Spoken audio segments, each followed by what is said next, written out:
Welcome back to Unscripted, Michigan State basketball podcast on the Field of 68, presented by BetRivers. It's that time. It's that month. Players are kissing the floor. Michigan State is winning again.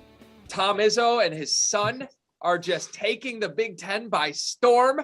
And we've got David Klein from Spartan Hoops and Carter Elliott of Sleepers Media, who I would argue this is like the pick and roll of Michigan State fan base right here. I don't know who's the ball handler and who's the roll man, but gentlemen, it's great to be back with you. DK, how are you? I'm well. First off, Carter doesn't roll anymore. I would be the roll man in this situation. Carter does not roll or play anywhere near the rim anymore. We have played a couple games together recently. It's not his thing. So big facts by DK on that one. I'll gladly take the point roll. And first off, I got to say, DK, congrats. Another season of Michigan State basketball, another regular season in the books. I don't know. Brutal, back to back. I mean, we got it through, though. We got through this regular season somehow between the two of us. I don't know. I just got to start by, Greg, this is bullshit. Like, the last 2 years of absolute bullshit. I'm sorry. Like, this isn't fair. This is garbage. You're looking at me like this is my fault. Like, my team's doing great. My team's tied with yours in the standing, and we got to split. And neither one of us have any love in March, so you can breathe on that. You'll survive, big fella. Okay. Anywho, you're coming off a win. What is this energy? Where are the victory shades? A senior night win at the Brez, and this is what I get from you. First of all, you're in it looks like just a plain black hoodie. You never do that. Second of all, where are you sitting right now? Like, what is this? This is not the Carter Elliott that people love. Yeah, because I'm broken. Did I not state that? I'm broken. But you're winning, though. Like, come on, DK. There's got to be a lot. No. Winning infers multiple games won. I was just going to say, we're not winning. There's not winning. There's one. Singular game. Thank you. Beat one of the worst teams in the Big Ten and tried to give it to them, and luckily finished strong and won the game. But whatever. Listen, Michigan State has lost to some of the worst teams in the Big Ten this year. I wouldn't get greedy. And it had to have been fun to see your team jump out to a 17-0 start to the game. We don't need to spend time on Maryland, but can we at least discuss, is any of this repeatable? It was 18-1. Don't you scant us on that point. It was 18-1. I did. That's my bad. But DK, is there a chance any of this is actually a good sign going forward, or is it just a one-off? It's a good question. I think that this team absolutely needed this week off. Let's start there, right? I think that as we got to the end of the season, obviously the schedule got much more difficult, and that was part of the reason. But they were going through their struggles at an intersection of the schedule that just was not conducive to being able to go through that. If there was a Northwestern, a Minnesota, a Nebraska, maybe not Nebraska the last couple games, but if there was a Nebraska mixed into some of this end of the schedule, maybe there's not such a dramatic fall off. I think it combined with the fact that they ran into a bunch of teams who were heading in the opposite direction. The schedule was really just a gauntlet. And I think that this team just looked physically and mentally exhausted. So I'm glad that they got the win. I think mentally they absolutely needed to, because if they come in with a loss, I think that would have been it. I don't think they would have won another game this season. So I do think that there is something to build upon by at least portions of that game. I thought the start, they defended as well as they have since maybe November. They absolutely locked down. When I went back to watch on the rewatch, it was not Maryland taking bad shots, in my opinion. It was Michigan State absolutely plugging the lanes. Every driving lane was just swallowed up. There was multiple possessions where a guy would drive and there was 3 white jerseys right in the middle of the paint on it. We haven't seen that in weeks. So I think that there was a nice takeaway. Then you feel pretty uncomfortable. Again, it just comes back to maybe some of the substitution patterns, some of the offensive lulls, which are just bound to happen with this particular team. And we saw pretty much an encapsulation of what the whole season was. When they're playing at their best, they can probably beat or compete with anybody. When they're playing at their worst, they can lose to anybody. And that's just who this team is at this point. What version of the team we're going to get? Well, we saw both versions of the team in the very same game. So I'm guessing that's what we're going to see going forward. I'm not going to hold my breath on it, but I do think at least they shook off some of it. You got to win. You got a chance to then play the same team that you just beat. You beat them twice this season. I think that they can win that first one, and then, then we'll see what happens, because the matchup, I think we'll get into the Big Ten tournament, but I think it's favorable for Michigan State. Yeah, so we're going to go game by game through the Big Ten tournament. Spoiler alert, that's the meat of this episode. We will also hit on the Big Ten, all Big Ten teams and freshman of the year, player of the year, all of that before we get into that. Carter, Marcus Bingham came out like a man on fire in this game. Mm-hmm. You've talked a ton about Bingham needs to be on the floor. You've talked about how you've been fair, I think, in saying that some of that falls on him and criticizing his effort at times. What'd you make of that? He was back in the starting lineup because it was senior day. He just so happened to play fantastic offensive ball in the first half. And I don't think it's a coincidence that Michigan State was off to a really good start because Bingham was playing well. Yeah, I mean, I think it's a twofold situation for me. I think that Bingham needs to be, one, given the opportunity to play major minutes, and two, Bingham has to be engaged. When he's engaged, it's a totally different player and a totally different outlook on this team. We have rim protection, we have a lob threat. He had a little senior day juices flowing with the three ball. I'm not going to count on him to make 4 first half threes or hold my breath or wait for that. But it was good to see him out there engaged, having fun, playing hard. I think the thing for Bingham is, though, that what would really help him as a player is if he could have some type of self-go or like self-motivation. I feel like the only way he really gets himself going is if he's like hitting shots or if he is blocking shots. That's the only thing that really gets him going. And that's on him, but it's also on the staff, because no matter what Bingham was doing, you best believe, Greg, at that 17-minute mark, Julius Marble's ass was right at that table, ready to come in, even though Bingham was 3 for 3 from the field with 2 threes and a dunk to start off the game. But I think it just – DK talked about this team being able to play with any team in the country when they're playing their best. And part of our team playing the best is when Marcus Bingham is engaged and on the floor and playing major minutes. That was what we saw at the start of the year, when I thought Michigan State was playing their best basketballs. We got the best version of Marcus Bingham. So it's integral that he plays extremely hard and that he gets his minutes. Not going to hold my breath that he's going to get that, because we've seen what has happened over the last 8 to 10 games. His minutes are sporadic and somewhat non-existent, one would say. So, I mean, we'll see. It'd be nice if we could get the form of Marcus Bingham that we had at the start of the year. But if as the betting man I am, I wouldn't bet on that. Yeah, I think it's, to a dramatic extent, it reminds me of like a coaching conundrum I go through with the high school team I coached. Like Cart knows this, we've been short on players all season long. We've had 5 healthy players for many games. We're going into our district tournament this week with 5 healthy varsity players and a couple call-ups from JV for various reasons. But one of the players in our group, super talented kid, just is not very engaged ever. Like he is a giggly kid. He's goofy. He doesn't necessarily pay attention. He doesn't know all the plays. He's a hell of a talent. And a lot of the other guys in the team get a little frustrated and kind of look at us like, why are we putting up with this nonsense? And we've had to have conversations as coaches of like, we're going to put up with the nonsense because if we don't play him right now, we're playing a JV kid and we're basically playing 5-on-4. That's what it reminds me of. Like the staff almost has to make a decision. Are we going to put up with Marcus Bingham's laziness, maybe lack of effort, maybe a lack of commitment to the program, maybe you could say, for 4 years, because he's clearly the most talented option and he raises the ceiling whenever he's on the floor? You might have to do that in March for this team to actually go where we think it can go. Who knows if Tom Izzo and the staff will actually do that, but it'll be fascinating to watch it play out. And it was fascinating to watch Bingham really succeed on his senior night in that fashion in small minutes. Wait, Greg, real quick, you know why they're not going to do it though? Because I think that would take the staff and Izzo themselves swallowing their pride and admitting they made a mistake. Like they really want to be like, it's okay. Like we got guys that can play behind Bingham, like Marble and Sissoko, that are admirable or, equal to what Marcus Bingham brings, but he's not. And they would rather, send a message that's their prerogative. He's the coach of the team. He can do what he wants, I suppose. But, he pride's a motherfucker, man. Like sometimes you don't want to admit you're wrong or admit you're doing something wrong. So, they rather just sit Bingham. Yeah, I don't know if it's wrong per se so much as it is what it is at this point, right? Like you've run out of time. This is his end run.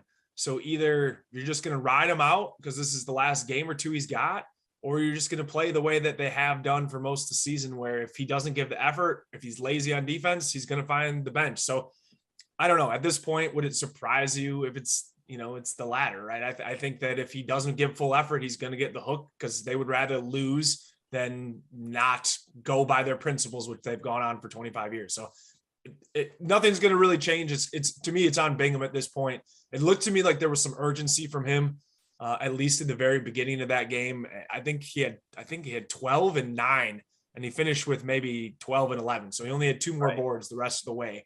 So it really is just about the trigger that's flipped at this time of the season. You have some seniors, you have some upperclassmen. There's got to be some urgency here. And I'm with you. This team is going to go as Marcus Bingham goes, at least defensively. So if he comes out and he's engaged and he's blocking shots and stealing balls and knocking down threes, I did like that they motivated him. They said, you rebound and you can shoot the 3. I don't know if you guys saw that. They made like a deal. Perfect. Why couldn't you have made that deal 2 years ago? Say for every 2 rebounds you get, you can shoot a 3. That should have been instilled in forever ago. Now we're down to like the last 2 games of maybe his career. And now I promise you, you dangled the carrot. I promise you, you motivated him in a different way. Like, that's the most frustrating part to me. Just like you understood that this guy wasn't getting the picture the way that you were doing it. And now you finally are like, well, maybe we should just try to like reward him if he does something good. It's a crazy concept. Crazy. I promise you, he's the Michigan State leader in blocks. I promise you, he would have been up there for rebounds if you told him he got to shoot 3s. Like that's a big man's dream. You talking about all we gotta do is rebound? He's 34th in the country in defensive rebounding still, despite the limited minutes, by the defensive rebounding percentage, which is crazy. I looked it up today. Top 35 in the entire country. He can't get on the floor. So we have a defensive rebounding problem across the team. We have a interior protection problem, and he's been the solution all year, and they just haven't been able to make it work, however you want to say it, whether it's on him, whether it's on the staff. I think we all 3 would agree it's a combination of the 2, and here we are. While we're at it on creatively motivating players, can we just give Tyson Walker a cookie every time he shoots the ball? Yes, or a Skittle. Something. Just give him Skittles. Yeah, who knows? You shouldn't have to reward a player for shooting. Good God. Hey, everyone's wired different, Cart. That's what we're learning. Tyson's a very unique individual. I don't know if I've ever seen anyone wired that way that doesn't want to shoot. Who plays the game of basketball and doesn't want to shoot? Like, y'all play basketball at some level. DK, you ever play basketball and not want to shoot? No. Like, what? You motivate someone to shoot the damn ball? What? I don't. Lot of mental. Just one of the many things at Michigan State. I stopped trying to understand and just accept it for what it is. And that's why you're saying you hope everybody just stays healthy and has a good time. That's your mentality. Yeah, healthy and fun. That's all that matters. All right, quick game, and then we're gonna move to my thoughts on the All Big Ten team announcements today. But I want to go through the 3 quote unquote seniors, and I want a 1-word answer from both of you. No elaboration at all. 1-word answer where they will play next season. Let's start with Joey Hauser. Where does Joey Hauser play basketball, or does he not play basketball anywhere next season? Carter, your answer first. Not at State. Give me a school. United Wholesale Mortgage. No, okay. My guy's getting the JLB next. Matt Ishbia's right hand man. He's gonna lead the United Shore or whatever league, men's league in scoring. I'll tell you that shit. He'll be an absolute killer. I think he's gonna move on. I think he'll play like in Europe or something.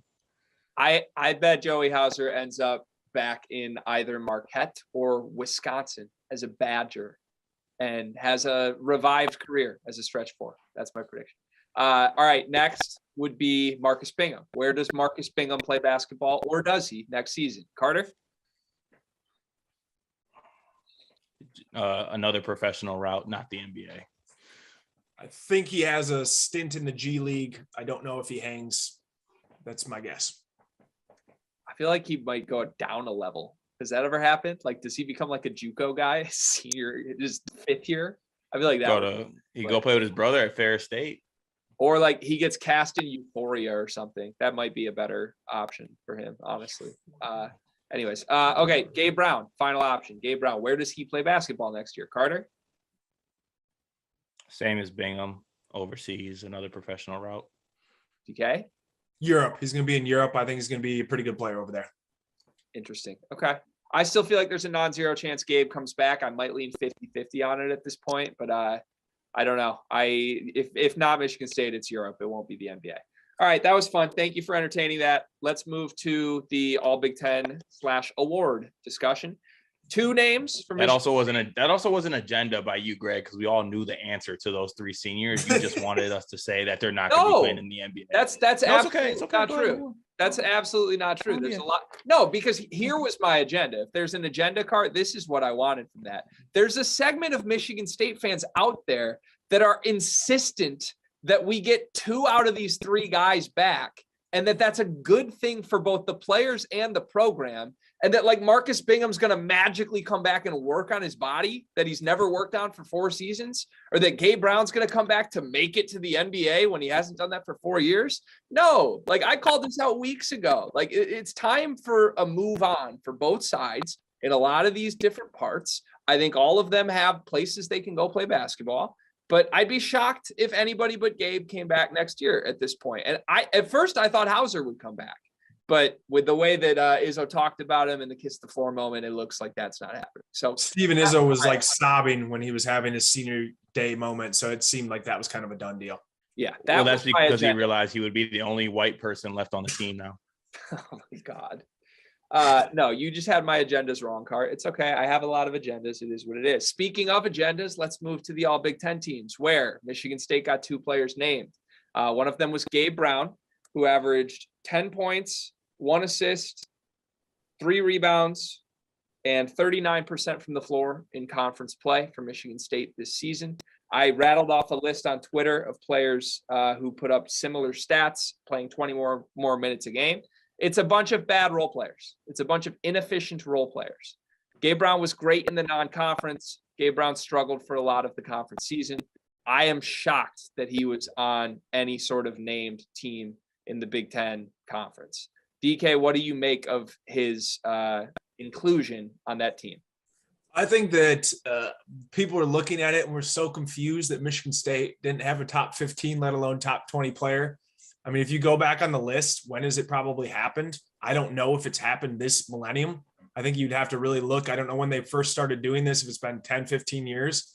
Like at the very least, even the worst teams that Michigan State had an all-conference guy. And I think that really kind of speaks to, some of the issues that we ran into this season. So do I think that he was really worthy of having that selection? No, he struggled this season. I don't think it's 100% his fault. What would he have looked like, on a better team with a pure point guard getting him shots? Like I was clipping some stuff from the last 3 games. There was a couple plays where Tyson Walker just like fed him into catch and shoot threes. Like that's what he is. He's just a catch and shoot 3 guy.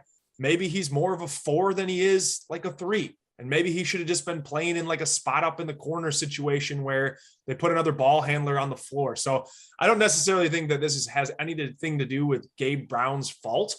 I just think that the roster construction, the way that this team turned out, they were asking him to be a number 1 option when he's probably a 3rd or 4th option on a good team. Like he could have scored 10 or 11 points this season and been way more efficient if he just had better players around him. So I don't necessarily hold it against him for the way that his efficiency has been this season. I just think he is what he is. He's a catch and shoot guy. He always has been.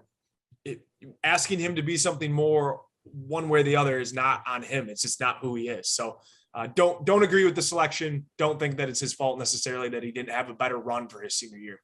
I sent this to our group text, DK, but you can't blame a banana for not having seeds. That's how I feel about Gabe Brown. He is what he is. He can be a very good banana certain days, and you have to appreciate him for that. Cart, what do you make of his inclusion on the 3rd team?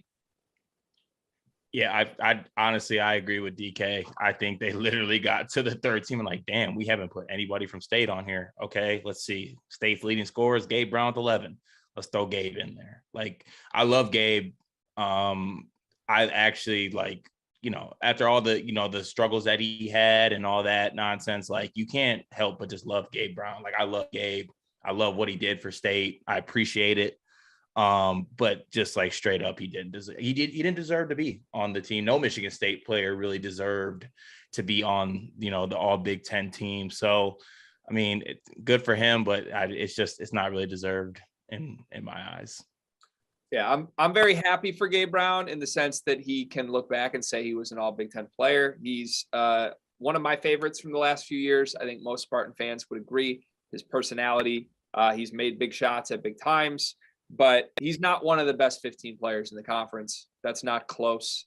I don't think he's right now is one of the top 3 players on Michigan State. In fact, DK, you watched the last 3 games or so, and you texted who you thought the 3 best players were. Gabe Brown and Max Christie are not on that list, even though they are the 2 that got some sort of name. And honestly, that's part of my frustration as a quote unquote unbiased person seeing this. I know people would argue how biased I am here, but to me, from every Michigan State game I've watched for the last month and a half, the biggest reason, or one of the biggest reasons, that Michigan State has struggled down the stretch and gone 3-7 in their final 10 games is because Max Christie and Gabe Brown have been staples on the court who are not producing efficiently. And to see them be the only 2 that are honored on this team, when I think Michigan State, honestly, in the games they've won, has sometimes done it in spite of poor play from them because guys like Hogard or Walker or Hall bounced in and had a really good game, is a little weird for me. And I don't know if you guys would agree or disagree with that, but I'm not as mad about Christie, I guess, being on the all freshman team because you got to pick 5 guys. Talent wise, he is certainly one of the top 5. Like if he's not in the first team all freshman team, he's the first name off the list. My frustration there is I think Caleb Houston's been better. And, that's picking names at that point. But to me, Gabe Brown being included was way weirder than Max Christie being included. DK, do you agree with that? Yeah, I do. And I think if you take into some consideration just the defensive side of the ball, if you're looking at the complete game, Max has struggled. I mean, offensively, we've all been saying it, but he got driven into the ground this season. And it was almost quite the opposite. I know people like to always point that Jaren Jackson sitting on the bench for the Syracuse, Ben Carter, everyone likes to point at that, like not playing the 5 stars. This was almost the opposite of that, where he was getting the best, offensive assignments on the other team. He's being asked to guard the best perimeter players, and then he needs to put up 10 shots a game. It didn't make any sense the way that they used him, because to me, physically, he wasn't capable of doing what they asked him. I think it was all pretty apparent maybe midway through the season when he started hitting the wall. He continues to play 30 plus minutes a night. It's almost to the detriment of the team at this point, because to me, it just looks like physically he's been banged up. I don't know how else to say it. His body type couldn't take the rigors of this type of season. He's playing a zone. He's in the middle of the zone in a white suburban league for 4 years. This is a completely different beast. So, I think if you take into consideration both sides of the ball, I see maybe one of the 5 best freshmen this year, probably not by the numbers. I agree with you that Caleb Houston was maybe a little better, but Diabate was as equally up and down throughout this whole season. I know he ends up getting on the team. Checky Hepburn too, good defensive player. I get that Wisconsin was the better team this season, but again, is he a guy that you really want to die on the hill on that he should be on versus maybe Caleb Houston or something? So I think there's a couple names that are interchangeable. I'm not going to get worked up too much about it. But I think just overall, if you're looking at the big picture here, for me, the one thing that maybe Michigan State needs to do moving forward is Jaden Akins has got to take some of those minutes from Christie, because the burden has just been too great on his shoulders and he hasn't been able to handle it. And that is a little bit on the staff too. It just doesn't seem like they've been pulling the right strings for some of the guys and some of the minutes for that. And I would maybe point to him the last few games of the most, where they need to rein back some of the minutes, give them to somebody else, because right now he doesn't look great. So, Car, can I get an official statement from you on where you stand with Max Christie? You were his biggest defender for the first 2 months of the season. Anytime I tried to poke fun or potentially assert that Caleb Houston was playing better, you came to Cormac's defense very loudly at many times. To see him on the first team all freshman team has to feel like a little redemption for you. But are you currently happy with Max Christie? Where do you stand? I go back to when we started, we had our preseason pod, we were going in talking about Michigan State before the year. And we said that with the options we had, that unfortunately we're in a situation where Max Christie needs to be our go-to scorer. We also made statements such as we think Max Christie is going to be a 2-year player. We didn't look at him as a one and done type of guy. So when that kind of comes into perspective for me, it's obviously I'm not happy with how Max is playing because I know he's capable of playing a lot better. And I think he's going to play a lot better, but I don't think I'm in a position to also like panic or like hit the alarm button that he's doing this. I think that right now there's just a whole lot on his plate that he's obviously not ready for. He's not strong enough. There's other holes in his game. And, you know, he, like DK said, he's going through these struggles and we're just like, just go, just keep going. Like, keep struggling. Like, we're still going to play you 30 minutes. He's still going through like hell out there damn near. And, you know, he could have a lifeline, like maybe splitting some minutes like a Jaden Akins or something like that, but it just doesn't seem what the path right now. But I think he'll end up being a better player for it. I think that looking at this year, it's obvious what his weaknesses are. And I think he has room to improve on all those weaknesses and come back for year 2. But I think it's fair to say, and even if you ask Max himself, it is I would say a disappointing freshman year. And that's okay. I mean, it's not okay, but it's okay to say he had a disappointing freshman year. I still like his outlook moving forward as a Michigan State basketball player. I still think he is and can be an NBA level talent as well. So I'm looking forward to year 2 of Max Christie before I begin to panic. Do you think that it's just comes down to his physical maturation? Like he needs to put like 12 to 15 pounds on his frame. Like, I don't know if really anything else needs to change. I'll be honest with you, because if he could get to the rim, I think that the entire game would open up for him. And that's been his biggest issue.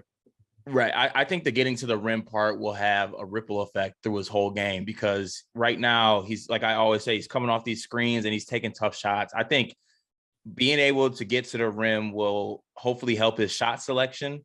And also I think his handle needs to get a lot tighter. He doesn't have any sort of bag right now. And I think he has the ability to have it. It's not like, you know, he's an uncoordinated guy or anything like that. He's a very smooth, fluid athlete. I think he can maybe be a little bit more concise with his moves. I don't necessarily think he needs a bag, but he can, you know, get a little wiggle to his game, a couple 1-2 go-to moves. He doesn't really have a go-to move right now. His go-to move is a 1-2 dribble pull up into a tough jumper. Like, that's not a good go-to move. That's going to be something you fall back on. So I think it's something he can work on. Like I said, from everything I've heard from people who've been around him, he's like a hard worker, guy who's in the gym. So I think that's going to be good. The only thing I would say is I hope he stays in East Lansing for the summer. I don't want him to go back to the Burrs with mommy and daddy in his nice little bed and whatnot. Yeah, he needs to be in the trenches a little bit. Yeah, he's had one too many mom's peanut butter jellies. He needs to maybe get on a little diet plan, see what happens. Getting drunk off Shirley Temples and shit. I agree with you on the handle. I was going to say I think it's half frame, half handle with why he struggles getting the rim from my eye. I'm going to say something that sounds a little crazy because Max has scored in better ways than this player, but like he needs to make sure his development trends away from being the next Gabe Brown. And Gabe was a lot more limited as a freshman than Max Christie was.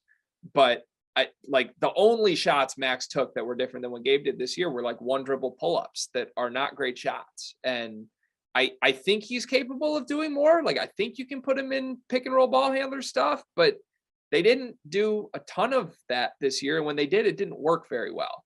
So I just kind of have my eye on that. I'm sure he'll be fine. We all believe in Max as a talent. We all believe in him as a kid.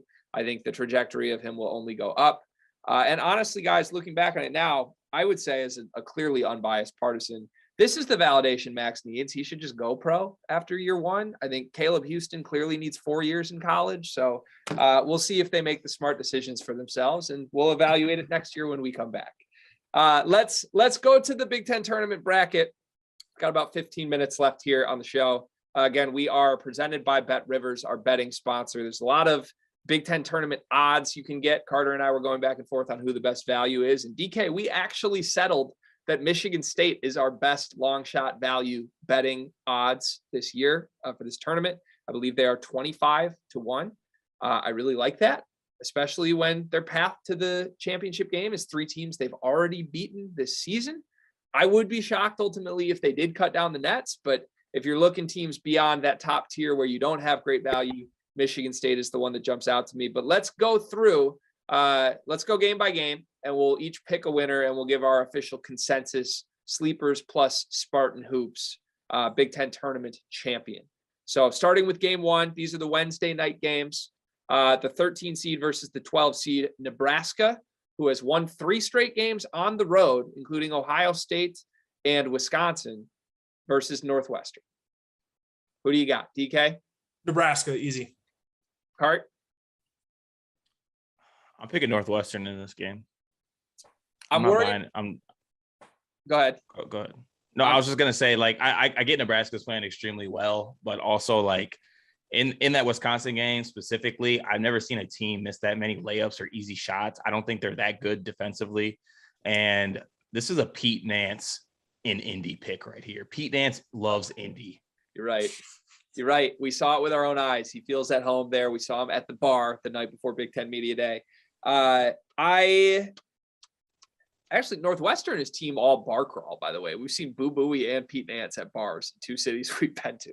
I want to bet Nebraska. I think that's who wins this game, but I'm worried it's a sucker pick.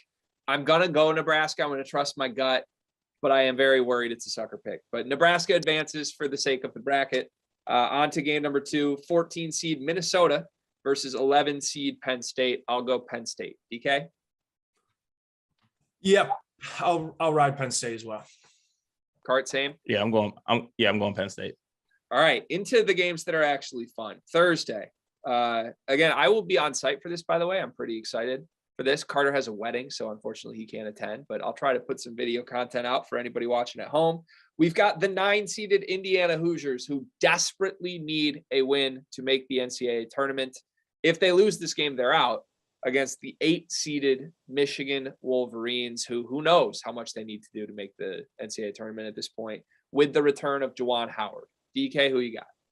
I got Michigan. I think Indiana stinks. Lost to 16 points to this Michigan State team. They fucking stink. Cart? I got Indiana in this game. I think they need the game more than Michigan. I think that they'll travel extremely well. It'll be damn near a home game for Indiana. And I don't know. I'm not Michigan. Like their starting player was out last game with a tummy ache. Like, you think that team's a killer? Nah, I'm good on that. They don't really want it. So you're right. They're worried about expanding the student section right now. They're not worried about winning a Big Ten tourney game. Also true. Look, the program is down bad. The team is down worse. But here's the thing. We know Hunter Dickinson is a front runner. We've talked about it his entire career, Cart.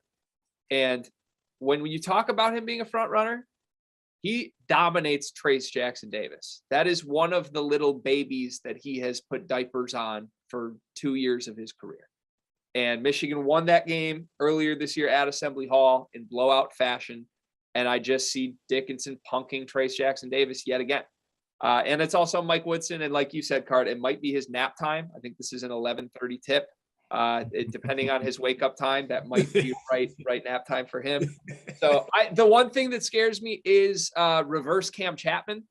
Last time these two teams met in the 8-9 game, or maybe it's the 1-8 game, Michigan needed a win to make the tournament with like Zach Irvin, and Cam Chapman hit the miracle buzzer beater to beat the 1-seeded Indiana Hoosiers. So I could see a little reverse jinx happening there, like Xavier Johnson hit some bullshit at the buzzer. But I'm going Michigan. Michigan advances to spite Carter, and we'll talk about them next round. Game number 2. We have the 5-seeded Iowa Hawkeyes, who I think might be playing the best basketball of any team in the Big Ten, as crazy as that sounds, against Nebraska's, who we had winning the first game. DK? Yep, Iowa. I think that this team's going to make a Sweet 16. I think they're finally going to break the curse. I'm of the belief that they are an extremely difficult matchup, that when they moved to that 2 Murray tandem and they went small ball, I think it really just changed the outlook for them because everybody can shoot on the floor. The spacing is incredibly hard. And they haven't really even got like terribly punished inside for it in a conference that has a bunch of really good bigs. So I think it's a situation where this may be his all-around best team, which is crazy to say when you have a guy like Luka Garza, but it just seems balanced. And I think Keegan Murray is a special player. So, Cart? Yeah, give me the talent in that game. Give me Iowa. Yeah, it's got to be Iowa. Although I did sprinkle Nebraska to win the Big Ten tournament because the odds are so absurd. You bet like $5, you can win 2,000.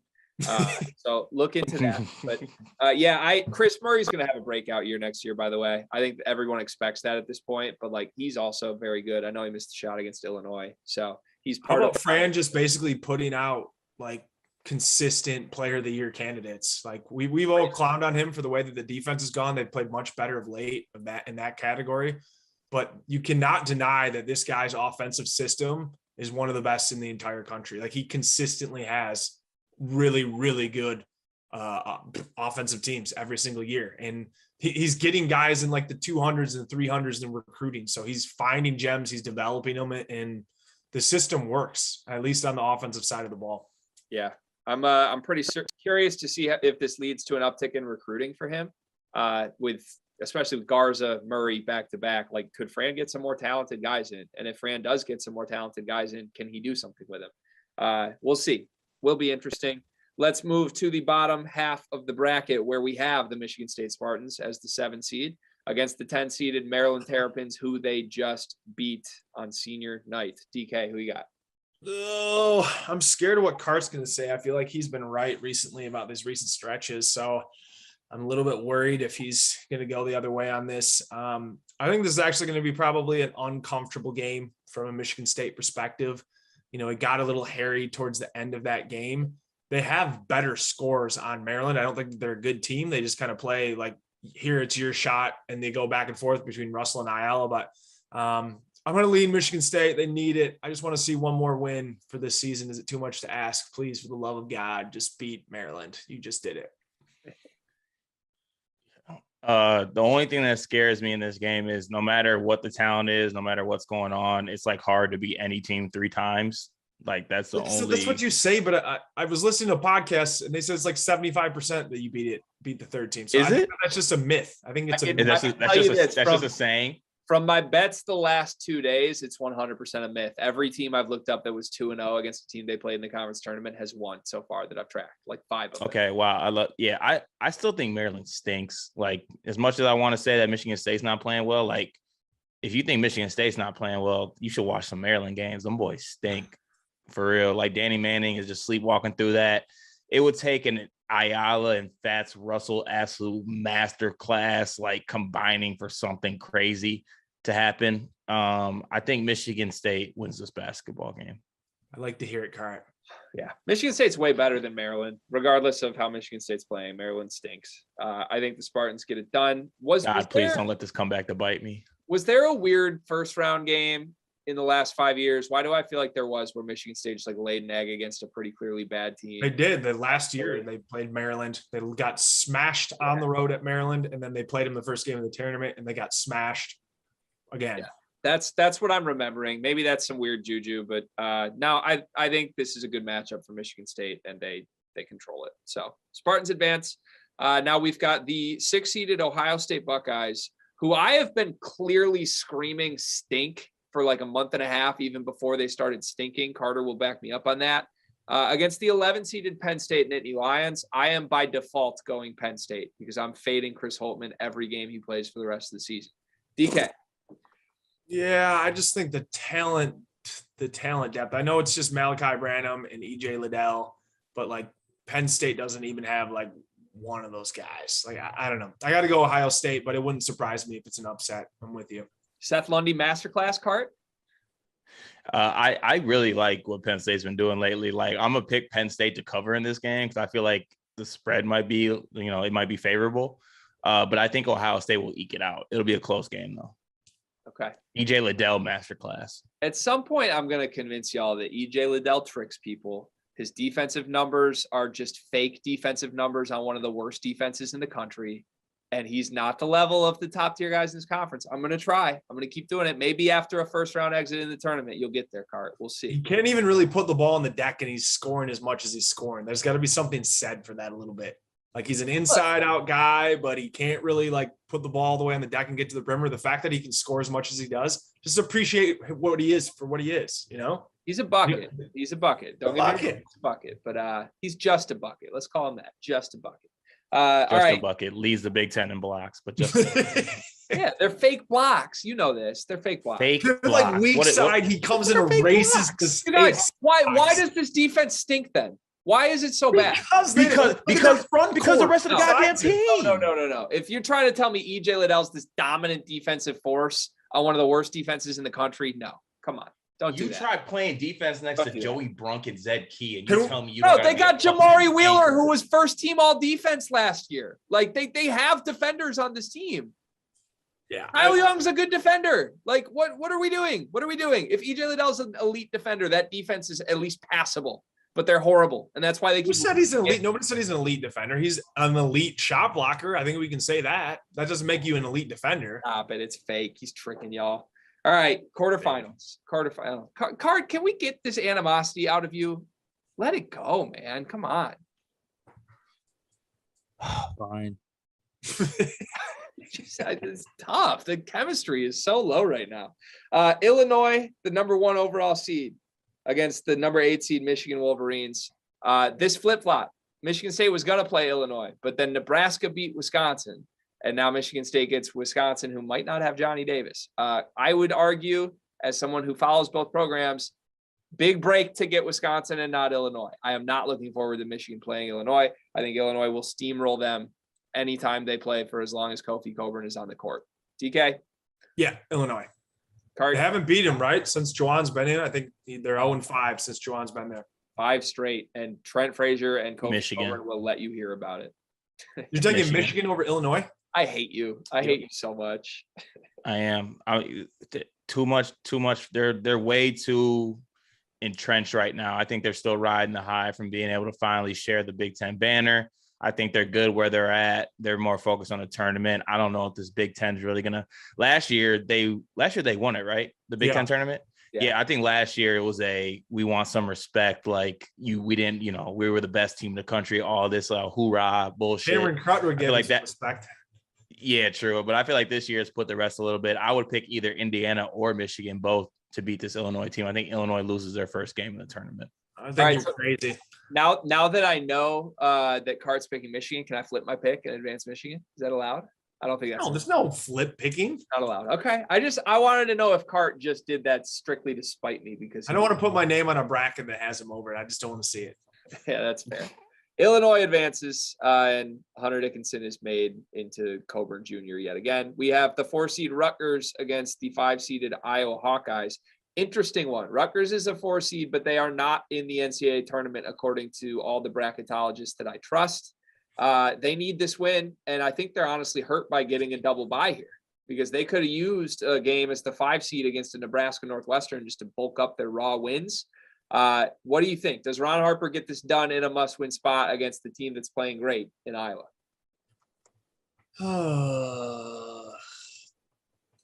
I really don't know where I want to go with this one.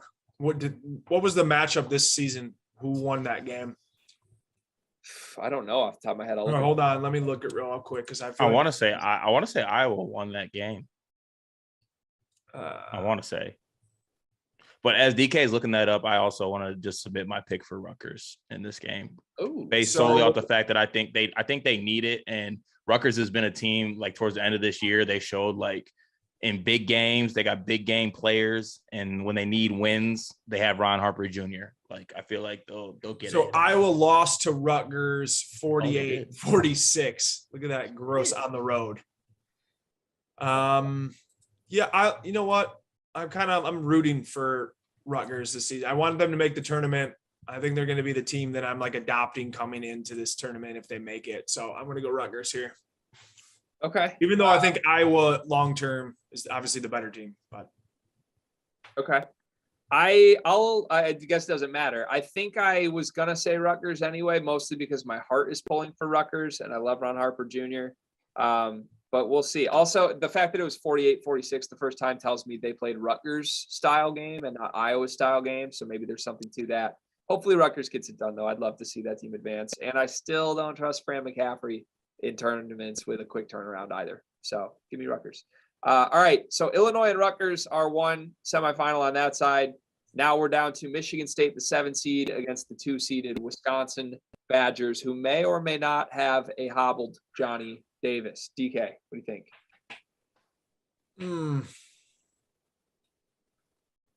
Man, go to Cart first. I don't know. I got to think about this. I know it was Cart, but I don't know what I want to do. Michigan State's going to beat Wisconsin. Okay, give me why. Talk me through this. They got them once earlier. They already beat them once. Two, I feel like we should just show the film of Johnny Davis saying goodbye to us at the Breslin Center, and it should maybe light a fucking fire under our team. But I feel like out of these top 4 teams, I think that Wisconsin's playing the worst, I would say, out of all 4. They just, I don't know. Just for one game. They've been playing very well, or at least the results have been very well for a month prior to that game. Yeah, true. And it's probably just honestly a flash in the pan type thing. But I think that Michigan State gets it done. I really think Michigan State this is more based off the fact that I think that Michigan State's actually going to make a run in this Big Ten tournament. So based off that alone, I have to pick them over Wisconsin.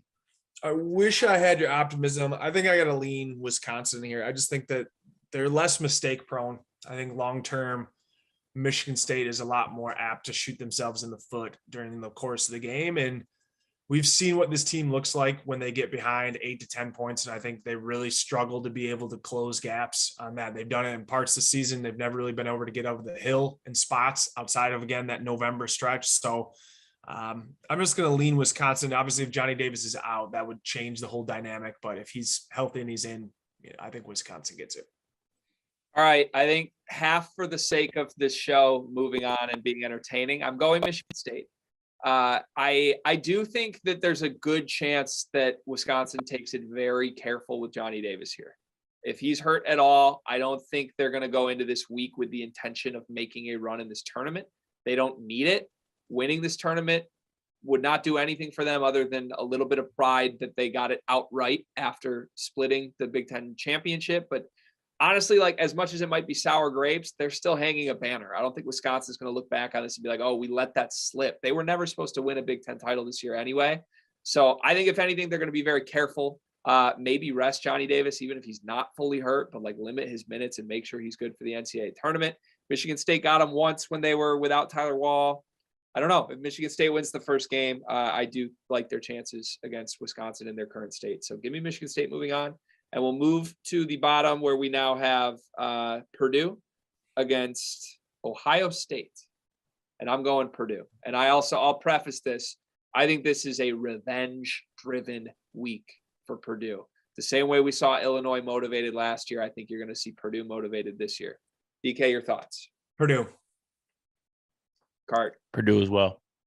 All right, the Boilermakers move on. So we're to our final 4. Again, to recap. Illinois, Rutgers, Michigan State, and Purdue. Let's start at the top. I think if Illinois plays Rutgers in this spot, oh man, I could weirdly see Rutgers getting them and like stamping their ticket to the tournament.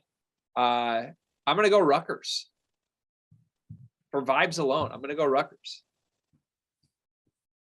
DK.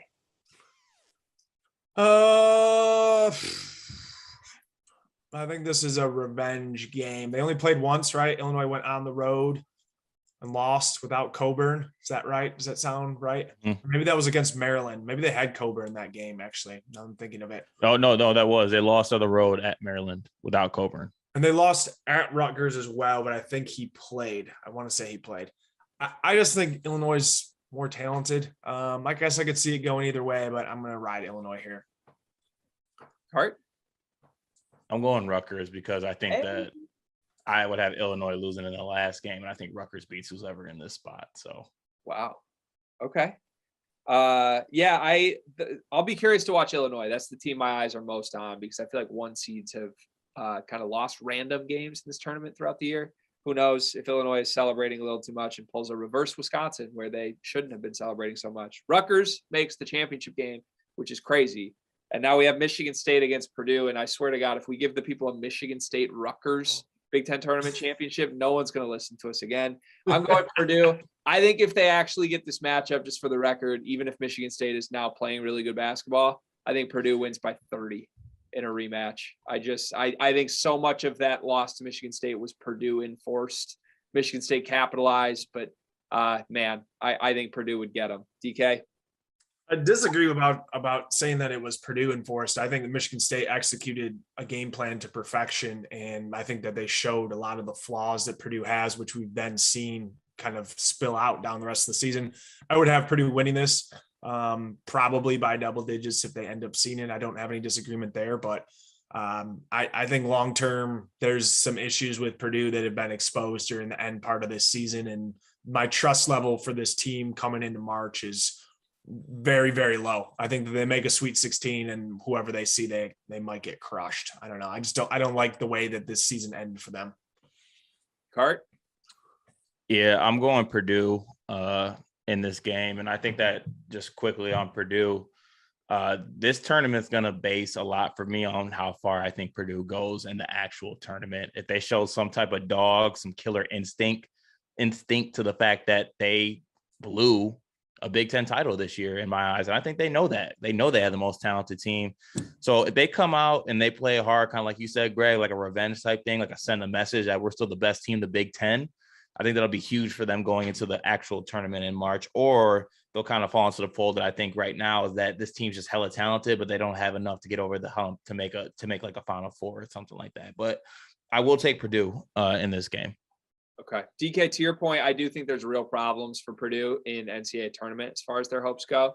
And I will say, even though I'm about to pick Purdue to win this Big Ten tournament, if they win this tournament, all it's going to do is convince me they can go one round further and lose in the round of 32 instead of the round of 64. I am on huge upset alert weekend number 1 for this Purdue team that does not defend. But I think it's the Illinois path from last year, right? Win the Big Ten tournament, lose in the round of 32. That's what I see happening for Purdue. And to the final, Purdue, Rutgers. I spoiled my pick. I have Purdue by, that'll probably be a close game, maybe a 2-possession game. DK?